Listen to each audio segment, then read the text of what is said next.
రఘురామకృష్ణరాజు గారు ఈరోజు అసెంబ్లీలో విపక్ష నేత వైఎస్ జగన్మోహన్ రెడ్డి గారిని కలిసినట్టుగా టీవీ9 ఛానల్లో బ్రేకింగ్ న్యూస్ వస్తూ ఉంది. ఏం జరిగిందనేది తెలియదు కానీ ఒక ప్రముఖ ఛానల్లో కలిసినట్టుగా మాటామంతి జరిగినట్టుగా చూస్తున్నప్పుడు కొన్ని ఆశ్చర్యకరమైన అంశాలు చర్చకు వస్తాయి. నిజానికి వ్యక్తిగతంగా రఘురామకృష్ణరాజు గారిది మనస్తత్వం చిన్నపిల్లల మనస్తత్వం. చిన్నపిల్లల మనస్తత్వం అంటే తక్కువ అని కాదు, ఇన్నోసెంట్గా ఉండడం, తను అనుకున్నది తాను చేసుకుంటూ పోవడం, అభిమానించడం, పక్క వారికి సహాయం చేయడం, ముఖ్యంగా మేనేజ్మెంట్ అడ్మినిస్ట్రేషన్లో కానీ రాజకీయాల్లో కానీ చేయడం ఆయనకున్న ప్రత్యేకత. నిజానికి వైఎస్ఆర్ కాంగ్రెస్ పార్టీ రఘురామకృష్ణరాజు గారిని కోల్పోవడం స్వయంకృతాపరాధం. రఘురామకృష్ణరాజు గారు బహుశా వారి వ్యవహార శైలి మొత్తం 2019లో ఎంపీగా గెలిచినప్పటి నుంచి చూసినప్పుడు జగన్ గారి కలవాలని, జగన్ గారితో మాట్లాడాలని కోరుకునే ప్రాథమికంగా వ్యక్తం చేశారు.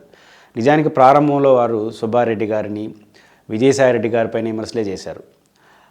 అలా చేస్తే పిలిచి మాట్లాడతాడేమో అనుకున్నాడు. అది క్రమంగా పెరిగి జగన్ గారిని విమర్శించడం విడదీయరా అనేటువంటి సమస్యగా మారిపోయింది. ఆ తర్వాత జరిగిన పరిణామాలు రాష్ట్రం అందరూ చూశారు.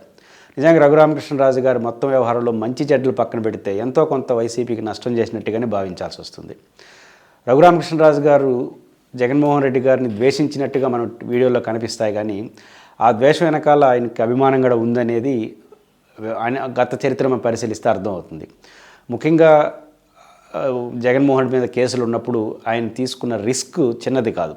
అక్కడ రఘురామకృష్ణరాజుగా ఎవరినైనా నమ్మితే గుడ్డిగా నమ్ముతాడు, ద్వేషిస్తే గుడ్డిగా ద్వేషిస్తాడు అనేది మనకు అర్థమవుతుంది. ఈరోజు జగన్మోహన్ రెడ్డిని కలవడంలో ఇంకొక అర్థం కూడా తీయచ్చు. నీ మీద కేసు పెట్టాను అని కేవలం చులకన చేయడానికి పోయినాడను, లేదా నేను గెలిచాను చూడు నీతో సమానంగా ఉన్నానని చులకన చేసుకుపోయినట్టుగా ఇంటర్ప్రిటేషన్స్ కొంతమంది చేయొచ్చు. బహుశా రఘురామకృష్ణరాజు గారి ఉద్దేశం అది ఉండకపోవచ్చు.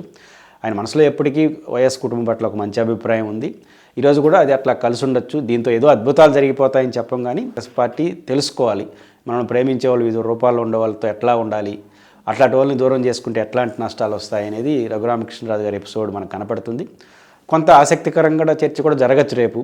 ఈరోజు రఘురామకృష్ణరాజు గారికి ఏదైతే 5 ఏళ్ల పాటు వైసీపీకి వ్యతిరేకంగా పోరాడారో, ముఖ్యంగా తెలుగుదేశం పార్టీలో పెద్ద పెద్ద నాయకులు కూడా సాహసించి బయటికి రాని రోజుల్లో రచ్చబండ పేరుతో తీవ్రమైన వ్యాఖ్యలు చేశారు. ఆ వ్యాఖ్యలతో విభేదించవచ్చు, కానీ బయటపడి మాట్లాడిన మొదటి వ్యక్తి ఆయన.